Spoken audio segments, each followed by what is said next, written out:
교회 여러분, 어느덧 2025년 한 해가 다 지나가고 이렇게 우리가 마지막 주일을 맞이하게 되었습니다. 지나온 시간들을 생각하고 또 우리들의 삶을 돌아보고 한 해를 마감하는 그런 시간이 이제 된 것입니다. 올 한 해 여러분 어떻게 지내셨습니까? 그리고 또 어떻게 마무리하고자 하십니까?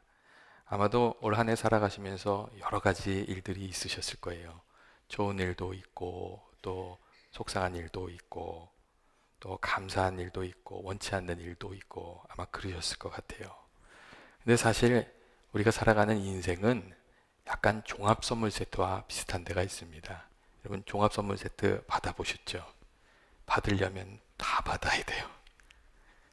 이 인생이 종합 선물 세트와 같아서 거기 기쁨과 슬픔, 위기와 기회, 고난과 성장이 이렇게 함께 옵니다.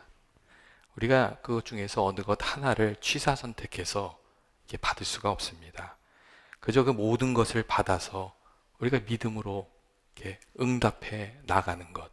그게 우리들의 삶입니다. 기쁜 일이든 슬픈 일이든 내가 원했던 것이든 원치 않았던 것이든 그 안에 다 하나님의 선하신 뜻이 있는 줄로 알고 믿음으로 응답하는 중에 선한 열매를 맺어가는 것. 그게 믿는 자의 삶입니다. 감사한 것은 우리가 믿음으로 응답하며 살아가면 하나님께서 고난 중에도 우리를 지켜주시고 또 우리를 도와주신다는 점입니다. 슬픔을 기쁨으로, 위기를 기회로 바꾸어 주시고 또 우리들의 삶을 도와주셔서 좋은 열매를 고난 중에도 거두게 해주십니다. 사실 고난 중에 우리 잘 깨닫지 못하지요. 그런데 또 믿음으로 살다 보면 하나님께서 자기 자녀를, 자기 백성을 위해서 일하시고 은밀한 중에 도우시고 계신다는 것도 우리가 알게 됩니다. 여러분, 이제 우리가 한 해의 마지막 주일을 맞이했는데 한 해를 마감하면서 여러분 어떻게 하는 것이 믿음으로 응답하는 일이 되겠습니까? 여러분, 여러 가지 방법이 있겠지만 저는 저와 여러분이 감사로 한 해를 잘 마무리하게 되시기를 원합니다. 하나님께서 감사를 가장 기뻐하시고 또 감사가 믿는 이들이 하나님께 드릴 수 있는 가장 귀한 그 뭐라 그럴까, 가장 귀한 선물이고 또 가장 좋은 응답이기 때문에 그렇습니다. 여러분, 우리의 감사를 받으시는 그러면 하나님은 어떤 분이실까요? 오늘 성경의 말씀을 보면 하나님은 우리를 대적의 손에서 건지시는 분이시라고, 우리를 대적의 손에서 건지시는 분이시라고 그렇게 말씀해 주십니다. 대적의 손에서 건지신다는 것은 무슨 뜻이겠어요? 우리들의 삶에 어려움이 찾아왔을 때, 어려운 인생의 문제와 우리가 부딪히게 되었을 때 하나님께서 우리를 도와주시는 분이시라는 뜻입니다. 이 우리 인생에 여러 가지 걸림돌들도 있고 부딪히는 일들도 있고 어려움도 있고 그렇지 않습니까? 때로는 가난과 질병과 싸우고 내면의 상처와도 싸우고 세상 유혹과도 싸우고 또 죄의 권세와도 우리가 싸웁니다. 우리들의 삶을 위협하는 많은 일들과 우리가 부딪히면서 이렇게 살아갑니다. 대적하는 싸움이 있다는 것이죠. 그런데 그때마다 우리가 하나님을 의지하면 하나님이 우리의 구원이 되어 주시고 우리를 그 위경에서 건져 주시는 것이라고 성경이 우리에게 거듭해서 말해주는 겁니다. 올 한 해 여러분 어떤 삶을 사셨습니까? 좋았던 때도 있지만 힘들고 곤혹스러운 그런 때도 있으셨을 거예요. 뜻하지 않은 사건으로 아픔도 당하고 깨어진 관계 때문에 속도 상하고 사업도 어려워서 막 마음이 썩고 또 원치 않는 질병으로 또 어려움도 당하고 그런 일들도 있으셨을 거예요. 하지만 우리가 믿음의 눈으로 우리들의 삶을 살펴보면 그래도 그때그때 하나님의 은혜가 우리 가운데 있어서 그 모든 과정들을 우리가 이겨내면서 살아왔구나. 우리가 정말 더 어려워질 수도 있었는데 하나님이 지켜주셨구나. 그런 믿음의 간증을 나누면서 살아갈 수 있게 됩니다. 찬송가 중에 그런 가사가 있잖아요. 받은 복을 세어보아라. 주의 주신 복을 내가 알리라. 그 찬송가 구절처럼 우리가 삶을 이렇게 하나하나 이렇게 되돌아보면 그 가운데 어려운 일도 있었지만 은혜가 또 있었구나 하는 것을 우리가 알게 됩니다. 그리고 그 은혜를 우리가 발견하게 될 때 하나님께 감사도 드리게 됩니다. 한 해 동안 여러분의 삶 속에 어떤 하나님의 도우심이 있으셨습니까? 위기 중에 받은 하나님의 은혜가 있고 또 기도응답이 있다면 그 은혜에 감사하면서 한 해를 이렇게 마무리하시면 좋겠어요. 받은 기도 제목들이 있잖아요. 감사하면서 마무리하는 거예요. 그리고 아직 해결되지 않은 문제와 씨름하고 계신다면 그래도 이제까지 버텨나게 해주신 하나님의 은혜에 감사하고 새해에는 하나님께서 더 힘있게 우리를 도와주시도록 기도하면서 더 하나님을 단단히 붙들면서 새해를 맞이하게 되시기를 원합니다. 우리를 대적의 손에서 건지시는 하나님, 그 능하신 손을 우리에게 더하여 주옵소서. 그렇게 담대한 믿음으로 주님을 더 의지하면서 새해를 맞이하게 되시기를 바랍니다. 둘째로 오늘 성경의 말씀은 하나님께서 우리를 도우시고 함께 하시는 분이시라고, 우리에게 인생의 길을 인도해 주시는 분이시라고 그렇게 말씀하고 있습니다. 하나님께서 우리의 아픔을 아시고 부르짖을 때마다 함께 해주시고 선한 길로 인도해 주시는 그런 은혜의 하나님이십니다. 오늘 말씀을 보면 그래서 그런 얘기를 하고 있어요. 이스라엘 백성들이 근심 중에 여호와께 부르짖음에 그들의 고통에서 건지시고 바른 길로 인도하사 거주할 성읍에 이르게 하셨도다 하는 구절이 있어요. 하나님이 어떻게 하셨다고요? 부르짖었더니 고통에서 건져주시고 인도하여 주셨다. 그렇게 말씀하고 있어요. 여러분, 인도하여 주셨다는 게 뭐겠어요? 하나님께서 함께 그 길을 가주셨다는 거예요. 함께 우리 인생길을 걸어가 주신다는 거예요. 그때 주님께서 우리에게 은혜 주셔서 그 길을 걸어갈 수 있도록 해주신다는 거예요. 하나님께서 애굽에 종살이 하던 이스라엘 백성들을 건지실 때 여러분 그렇게 하지 않았습니까? 성경을 보면 이스라엘 백성들이 그 종살이 하면서 탄식하는 소리를 하나님이 들으셨다, 귀 기울여 들으셨다 하는 그런 본문이 있어요. 그리고 어떻게 하세요? 하나님의 사람 모세를 보내시잖아요. 그리고 하나님이 그들을 함께 해주세요. 그래서 가나안 땅까지 인도하여 주신 것이죠. 하면 그렇게 해주셨어요. 사실 우리들이 살아가는 삶도 이 광야 같은 사막길, 그런 길과 같은 때가 있습니다. 외롭고 불안하고 평안도 없고 목마르고 지치고 이런 때가 있어요. 그래서 많은 이들이 이 광야 같은 상황이 찾아오면 그 현실의 아픔을 잊어버리기 위해서 세상 유혹에도 빠져보고 세상 위로도 붙들어보고 힘든 삶을 달래려고 애를 씁니다. 그런데 그런 세상의 위로는 여러분 잠깐은 도움이 되지만 그것이 지나가고 나면 더 큰 허무감이 느껴지는 경우가 많습니다. 막 사람들과 많이 떠들고 집에 오면은 마음이 텁텁한 때가 있잖아요. 술이든 친구든 세상 즐거움과 위로는 시간이 지나고 나면 다 허무해집니다. 하지만 하나님과 함께 하는 것은 여러분 그렇지가 않습니다. 성도된 우리들이 하나님을 이렇게 부르짖어서 붙들고 하나님께서 우리들과 함께 해주시면 그 가운데 평강을 누리게 되고 또 하나님께서 그 시간을 이겨낼 수 있는 힘을 주시고 길을 찾을 수 있게 해주시고 우리를 도와주시기 때문에 그렇습니다. 우리 삶 속에 있는 고난을 영광으로, 슬픔을 기쁨으로, 그리고 상처를 은혜에 대한 간증으로 바꾸면서 우리가 살아가는 길은 여러분 기도고 하나님을 붙드는 겁니다. 그리고 성경은 간절히 하나님께 부르짖고 의지하는 이들을 하나님께서 붙들어 주신다고, 찾아와 주신다고 그렇게 말합니다. 아이들이 막 소리쳐서 울으면 엄마가 막 정신없이 달려가잖아요. 근데 하나님이 그와 같은 마음으로 우리를 찾아와 주신다고 말씀하세요. 그리고 아무것도 염려하지 말고 모든 일에 기도와 간구로 구할 것을 하나님께 아뢰라고 성경은 우리에게 그렇게 말씀해주고 있습니다. 예전에 제가 잘 아는 전도사님이 하나님 만났던 이야기를 저한테 해주신 적이 있어요.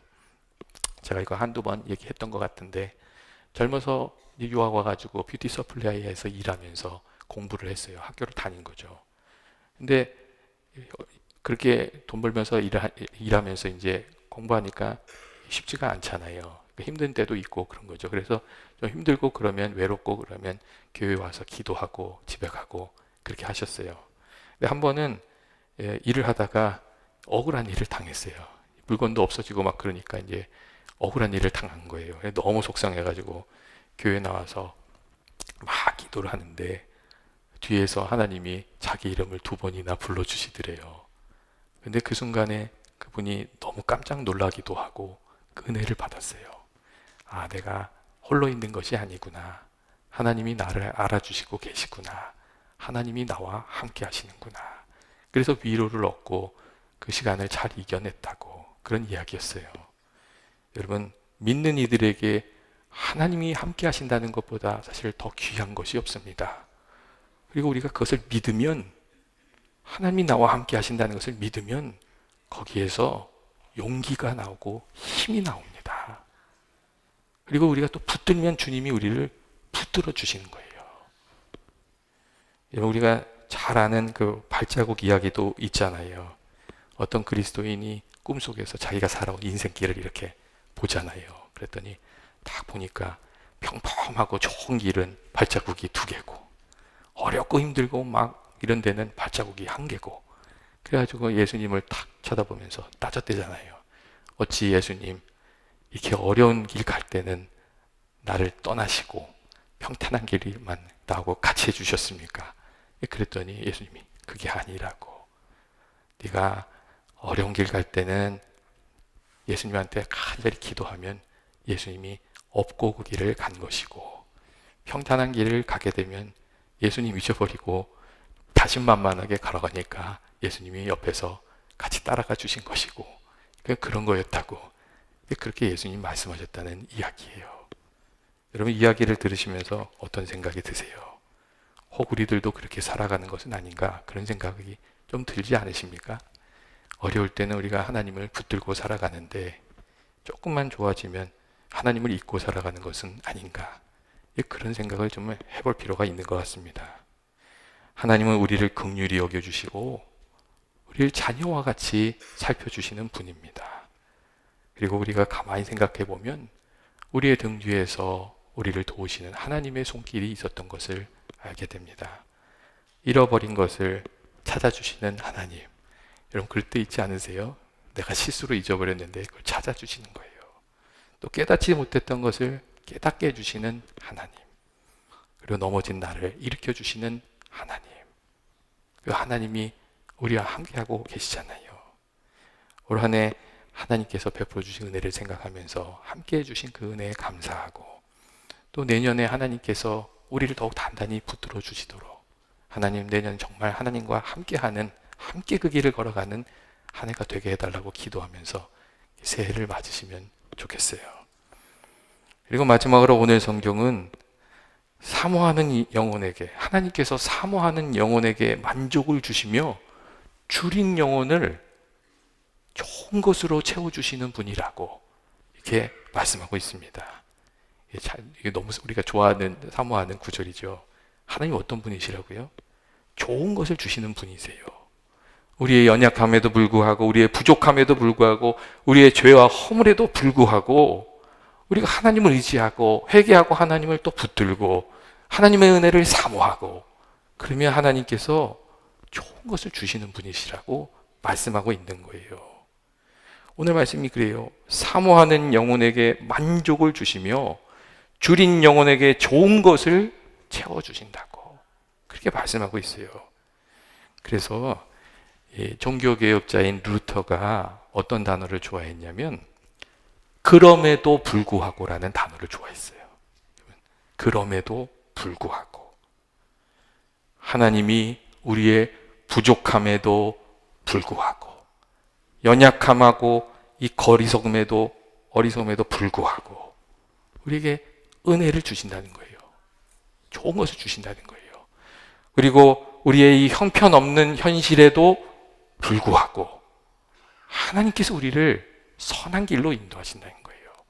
그리고 이 모든 험한 일들을 다 협력해서 선을 이루어 주시는 분이 하나님이시라는 거예요. 루터가 많은 인생의 굴곡을 겪으면서 살았잖아요. 그 종교개혁을 하면서 어려움이 많았단 말이에요. 근데 그럼에도 불구하고 은혜를 베푸시는 하나님을 그가 만나고 있었어요. 그래서 그럼에도 불구하고 이 단어를 정말 사랑하는 사람이 되었습니다. 때때로 우리들의 삶 속에 이 사방을 둘러봐도 이게 좀 답답한 그런 마음이 드는 때가 찾아오지 않습니까? 여러분, 하지만 그럼에도 불구하고 주님께 소망이 있는 줄을 우리가 믿고 주님 붙들고 살아가면 주님이 참 소망이 되어주시는 줄로 믿습니다. 주님이 길을 열어주시잖아요. 길을 열어주세요. 난방 텐트라는 창의적 아이템을 만들어서 인기를 끌었던 이 바이맘의 대표로 김민욱 씨라는 분이 계세요. 이 개척교회 목사님이신 아버지가 갑자기 뇌종양으로 쓰러지시면서 집안에 어려움이 찾아왔어요. 또 어려움이 찾아오니까 함께 찾아온다고 어머니도 병원에 입원하시게 되셔서 이 김민옥 씨가 한 달에 병원비만 한 500만 원씩 내야 되는 상황에 처하게 된 거예요. 그래서 다니던 대학을 휴학하고 새벽 4시부터 다음날 1시까지 3가지 일을 하면서 돈을 벌었어요. 전단지도 배포하고 학원 강사로도 일하고 생과일 주스도 만들고 밤잠을 줄여가면서 그렇게 살았어요. 그래서 그 어려운 시간들을 막 버텨낸 거죠. 그리고 이 대학을 마치고 취직해서 이제 또 일을 했지만 이렇게 일이 잘 풀리지는 않았어요. 그러니까 계속 어려웠죠. 그런데 아주 생각지도 못했던 상황 속에서 길이 열렸어요.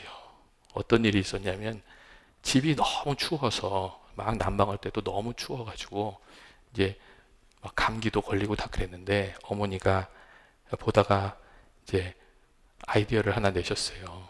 그 천가게에 가서 천을 끊어다가 이렇게 집안에다가 천막을 쳤어요. 여기저기 이렇게 끈을 만들어가지고 천막을 친 거예요. 그랬더니 우풍이 막아지면서 그 천막 안에서는 따뜻한 거예요. 그래서 야, 이렇게 하니까 따뜻하다 그러니까 여기저기서 그냥 만들어 달라고 그래가지고 하나씩 만들어 주게 됐어요. 근데 그러다가 그게 아이디어가 된 거예요.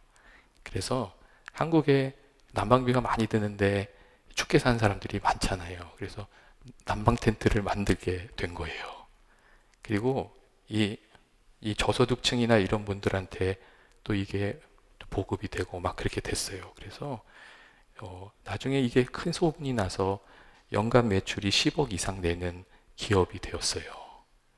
사실 이 김민국 씨는 세상에서 말하는 소위 아무것도 의지할 수 없는 흙수저였어요. 그렇지만 하나님을 의지하고 하나님의 도우심을 구하고 열심히 살아가니까 하나님께서 그 길을 열어주셨던 거죠. 그리고 또 이분을 통해서 또 많은 이들이 지금 도움을 받도록 그렇게 하고 계세요. 그리고 이분은 나중에 자기 인생에 대해서 얘기하면서 그런 얘기를 하세요. 그때 젊었을 때 고생했던 시기가 참 힘들었는데 그때 장사하는 것이 무엇인지 내 안에 있는 소질이 무엇인지 이런 것들을 발견하는 시간이었다고, 참으로 성경의 말씀처럼 고난이 내게 유익이 되었다고 그런 이야기도 하고 있습니다. 교회 여러분, 오늘 성경의 말씀 우리에게 무엇을 말해주고 있습니까? 하나님은 선하시고 사모하는 영혼에게 만족을 주시며 줄인 영혼에게 좋은 것으로 채워주시는 분이라고 말씀해주고 있습니다. 여러분, 사모하는 영혼에게 만족을 주신다는 것은 여러분, 하나님이 계시니, 그렇게 하시는 하나님이 계시니 소망을 놓지 말고 살아가라는 뜻입니다. 우리의 소망이 되시는 분이 계시니 그분을 의지하고 살아가라는 것이에요. 그렇게 하면 하나님이 도와주신다는 거예요. 소망을 가지고 기도하고 믿음으로 살아가라고 그렇게 말씀하시는 겁니다. 우리가 2025년을 어떻게 마무리하고 어떻게 새해를 여러분 맞이하면 좋겠습니까?